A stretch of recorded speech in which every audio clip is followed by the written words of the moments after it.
Hello everyone, and thank you for watching the video. Today we're going to be looking at two Black & Decker trimmers, and we're going to see the difference between the two. We have a 20 volt here, and that is a 10-inch cut radius. As you can see, it's smaller than the 13-inch, and this is the 40 volt. So I kind of want to demonstrate and explain the difference. Hopefully you'll be able to hear and see the difference between the two as far as cutting ability, and maybe even be able to hear the power difference. Both of these can be used in typical household. I would say like under an acre. If you do have like an acre, I would probably go with a 40. If you have like maybe a quarter of an acre or less, you may just need the 20. Yeah, they can be used as edgers, both of these. They're kind of designed the same way. They look the same really. They have a little bar here that you flip down when you want to edge, and it can be used as a guide for edging going along the concrete where you're edging at sidewalk.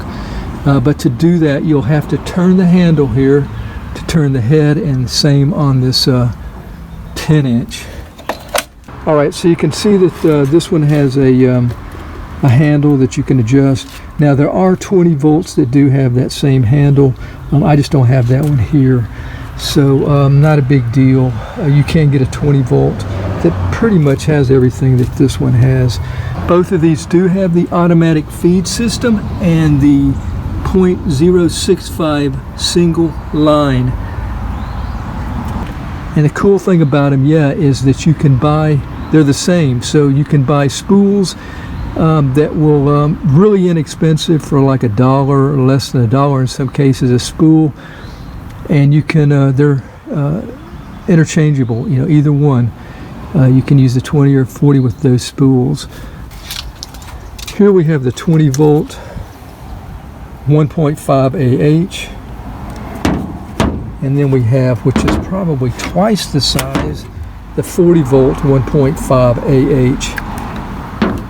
Not a huge difference in charge ready time between the two. This one may be a little, being smaller, it may be a little less time to get a full charge. Once they're fully charged, I found that you're going to get about the same amount of time, just under like an hour for this one, using this one, and run time on this one as well. Alright, I should have had this already, but I'll show you how to change the spools. Just push in here and remove this cap. There'll be a spring, be careful. That can come off. Matter of fact, yeah, it should stay on the cap, but it may not. Okay, so this gear looking part will go against the machine. Here's our spool. I think this may be 30 foot, I'm not exactly sure. So just go on the eyelet. Push in there.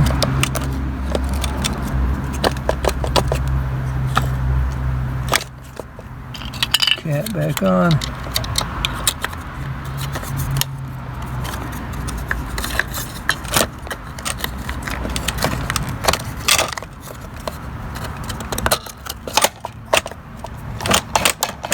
Okay, so automatic feed. Once I turn this on, it's going to come out just a little bit more each time that I turn it on and off, and it's got its self cutter up here somewhere. It's probably right here.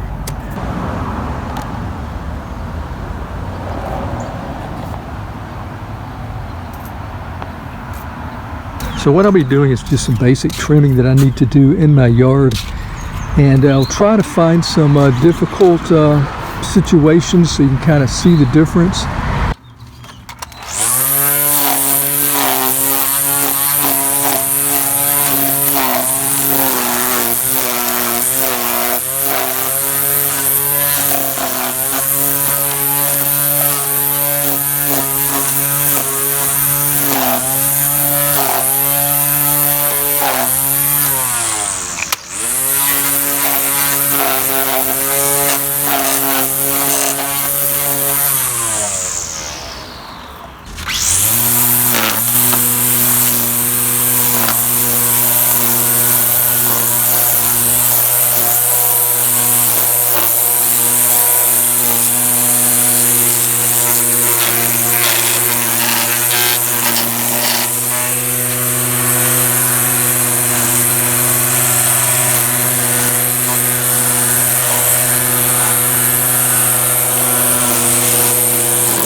So here's something that we would want to avoid, and that would be hitting a fence when we're trimming.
All right, that's going to be it for using the 40 volt versus the 20 volt and the difference. I don't know if you were able to tell a big difference in the video, but I will tell you that just using a 40 volt, you'll be able to hear it and feel it if you're holding it in your hand. There is quite a bit of a difference. It is more powerful, it's faster, has a bigger radius cut than the 20. That doesn't really take away from the 20. It's still a good trimmer. It's just not going to be able to do as much as the 40 volt as far as heavier cutting or trimming. But both of them, good for homeowners to use, I think. Now, probably a disadvantage on the 40 volt is it is heavier, substantially heavier than the 20. So if you're looking for something really lightweight and you don't have a big yard or a lot of weeds to trim, we'll definitely go with the 20. Otherwise, 40 is a very good, capable trimmer, and it's one that I kind of prefer of the two myself. All right, thanks for watching the video. Until next time, have a nice day. Take care.